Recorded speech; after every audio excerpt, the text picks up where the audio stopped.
FTX. FTX is a cryptocurrency. Sam Bankman-Fried was a CEO and founder. He has heavy ties to the Democratic Party. In fact, he's a number 2 donor under George Soros to Democrats, as well as to Ukrainian officials. Now, what's being revealed here is more than just the $2 billion fraud that was placed on customers by Sam Bankman-Fried.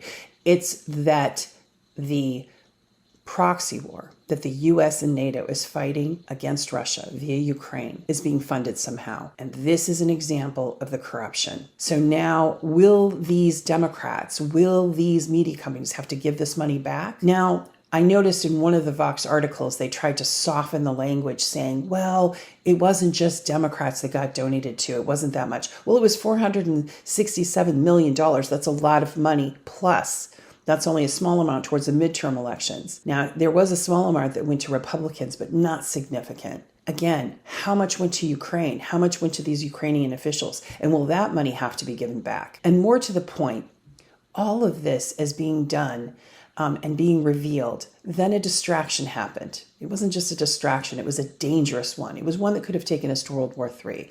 And that was the missile that unfortunately killed 2 Polish farmers, immediately blamed on Russia before any intel confirmed where the missile came from, when in actuality, it was Ukrainian. It was a Ukrainian missile, and it was an accident. Now, the rhetoric was quite high, and you saw even statesmen like Michael McFaul, who is a professor at Stanford, pushing forth this narrative, using their huge platforms, calling for NATO, some of them were, to invoke Article 5 before they even had the information. And we are in a dangerous time. There needs to be more thoughtful discussion and diplomacy, and American citizens are trying to get their voices heard, that they do not want any more money to go to Ukraine.